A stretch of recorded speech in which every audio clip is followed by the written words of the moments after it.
Yo, listen. The queen of rap just typed 7 words on a Saturday morning and made a billionaire's empire start leaking from every window. She didn't whisper it. She didn't leak it. She tagged him by name in front of 200 million people and dared him to call her a liar. And the response from Hov? Nuclear silence. A whole glass tower in Manhattan went mute. Nobody picked up the phone. Nobody filed a lawsuit. Nobody breathed. And Jay-Z? Bro really thought ducking the question was gonna make this go away? Before we get into it, subscribe, don't miss it. Nah. On Nicki Minaj Petty, Nicki Minaj herself dropped a public accusation aimed at Sean Carter, demanding payment tied to her Tidal equity stake, posted directly to her X account.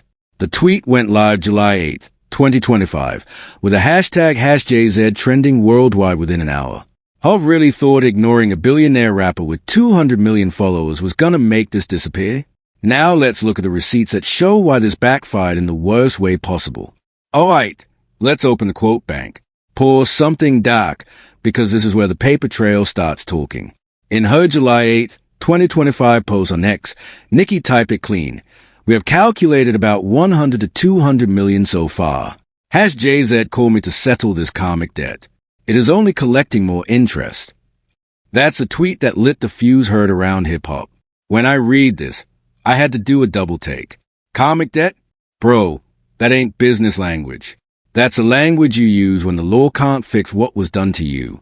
Jay really sat in that office and thought she'd never say it out loud? That's the dumbest gamble I've ever seen a billionaire take. Then on October 15th, 2025, Nicki went back on X and dropped this. They came begging, referring to Roc Nation allegedly pleading with her to release another album and tour. She straight up announced she's not going to put out her 6th studio album NM6, scheduled for March 2026. When I heard she scrapped a whole album over this, I was like, what? You don't kill a multi-million-dollar release over a misunderstanding. You kill it because somebody crossed a line you can't uncross. She didn't stop there. In a separate post she went writing, and I quote, "You ruined hip-hop. You ruined football. You ruined basketball. You ruined touring." That was aimed directly at Hov over the Lil Wayne Super Bowl 59 halftime snub in Wayne's hometown of New Orleans. Bro said what?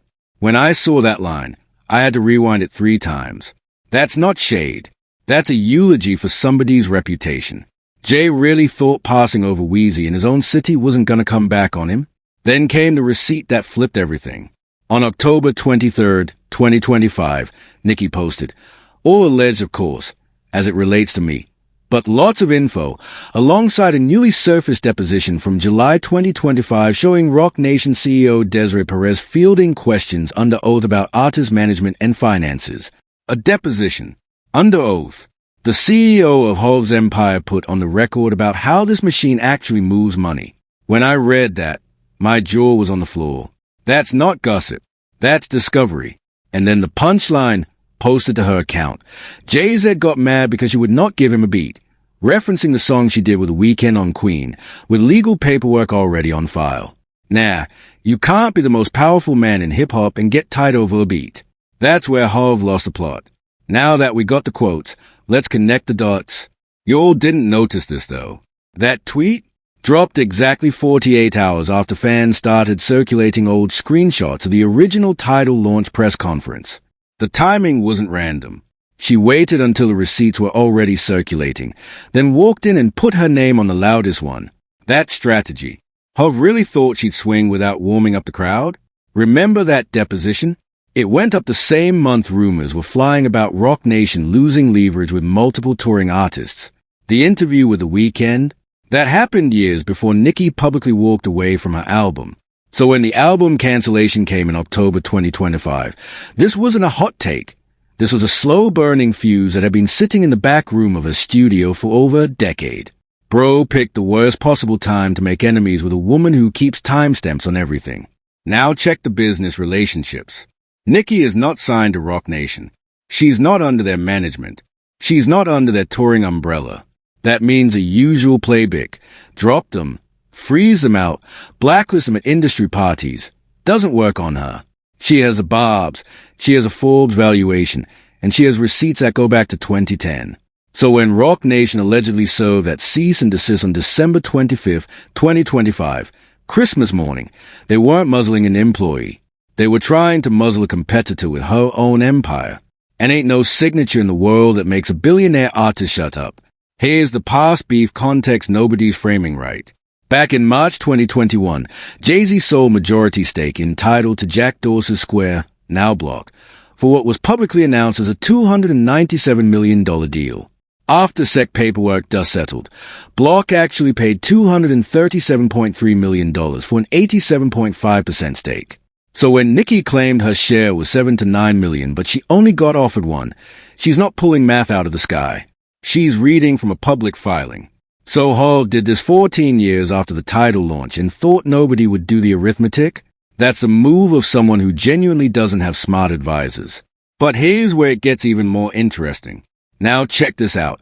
Nobody's talking about the words Nicki picked. Zoom into one phrase, karmic debt.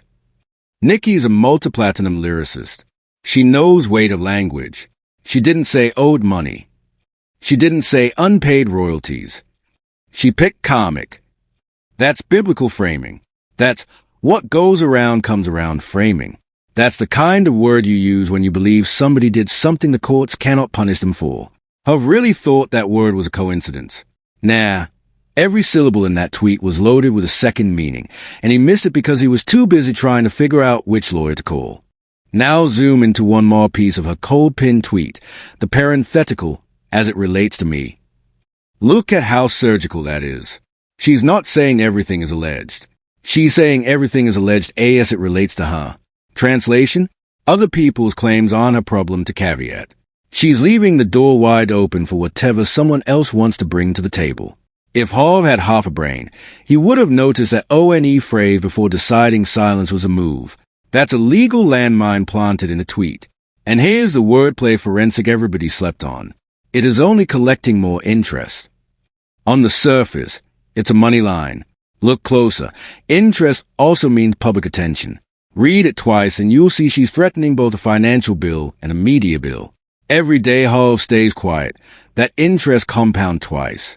That's a double entendre worthy of a Lil Wayne verse. And Hov, the supposed greatest lyricist alive, didn't catch it? That's embarrassing. Pattern forensic. Let me put on the detective hat. Every time the empire gets shaken, the response template is the same. Deny, deflect, denounce. Solange in the elevator. Jay made a whole album answering that. Beyoncé's Lemonade? He answered with 444, line for line, bar for bar. Even the dismissed 2024 civil lawsuit got an immediate denial that called it a blackmail attempt. So what changed in July 2025? Why did the calm response king suddenly forget how to speak? Because for the first time in 25 years, his usual playbook would have made things worse. That's the problem with Hov. He doesn't read between his own lines. Legal fine point, and this is the one your favorite blog won't tell you. A cease and desist on Christmas Day, served from a $2.5 billion empire to one rapper, isn't a confidence move. That's a panic letter dressed up as legal stationery. You don't legally muzzle a liar, you SUE a liar. You only muzzle the people whose words you can't afford for the world to hear in open court. And Roc Nation chose Christmas morning to do it because they were hoping the news cycle will be too distracted to notice. They were wrong. Now let's see how the media covered this. Here's where the framing war gets interesting. Different outlets, different spins, same story underneath. Complex framed it as a personal grievance. Nicki claims Jay-Z owes her, making it sound like a one-sided emotional argument.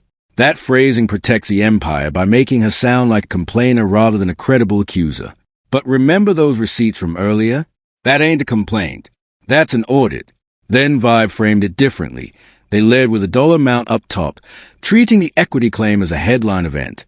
Same story, totally different weight. That's a difference between an outlet that wants clicks and an outlet that's actually doing the math behind the curtain. TMZ went a third direction. They framed the album cancellation as Nicki blaming Jay-Z, subtly questioning her credibility with that one verb choice. Blames implies emotion. Accuses would have implied evidence. Pick your verb, pick your narrative. And Rolling Stone leaned hardest into the rant angle, framing her statements as outbursts rather than accusations. Now some Hov defenders are saying this is all cap. They are saying she's bitter, she's unstable, she's reaching. But those are the same people who watched Block's own shareholders file a lawsuit in Delaware Chancery Court calling the Tidal acquisition a terrible business decision with allegedly inflated valuations. The buyer's investors went to federal court and called the deal terrible. So if Nicki's just venting, why are billion-dollar investors saying the same thing in court documents? And to anyone still defending Roc Nation right now, you are reaching. The receipts don't lie. The depositions don't lie, and the Christmas morning cease and desist doesn't lie either. The media trying to spin this for Hov, but the math is the math. But here's what nobody is saying. The mainstream narrative is real simple. This is a rapper having a public meltdown, and the empire is patiently waiting it out. That's the story Roc Nation wants you to swallow whole. They want you to think Nicki is unstable, emotional, unreliable.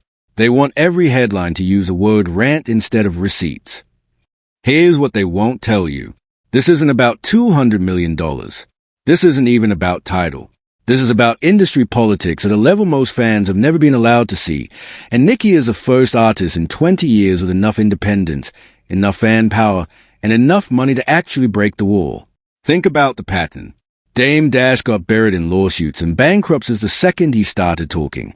Jaguar Wright got dismissed as a conspiracy theorist before she finished her sentence on any podcast that booked her. Kanye West got publicly diagnosed and the whole world stopped listening to him in real time. Jim Jones got laughed at. Every single person who pointed at this empire got the same playbook ran on them. Discredit, isolate, silence. Hov is a puppet master, and the industry has been pulling those strings for decades. He's playing checkers while the public thinks they are watching chess. Nah, brew. He's a king on a board where every pawn around him is a publicist working the same blocks in Midtown. But here's the part that destroys the whole script. Nicki is not signed to Roc Nation. They cannot drop her. They cannot freeze her tour. They cannot blacklist her radio play because she doesn't need radio. The Barbz are her radio. She has a Forbes valuation north of $150 million. She has the most aggressive, organized fan base on the entire internet. Barbz screen cap every post, archive every tweet, footnote every receipt like academic researchers. The industry needs the old playbook to keep working, and Nicki is exposing the fact that the playbook only works on artists who depend on the system. She doesn't. And the empire is terrified of what that means for every other artist watching this play out in real time. Now here's a historical pattern most people are missing. Every 15 years, hip-hop is a moment where the most powerful figure in the industry gets challenged by someone they cannot crush. Suge Knight had it. Diddy had it. Hov is having it right now. And every single time, the empire that refuses to evolve gets buried by the artist that refuses to be silenced. Hov is repeating the same mistakes that ended every mogul who came before him, believing that silence equals strength when really it's just expensive cowardice in a tailored suit. We've seen this movie. He's on the losing side of history, and he doesn't even know the credits are rolling.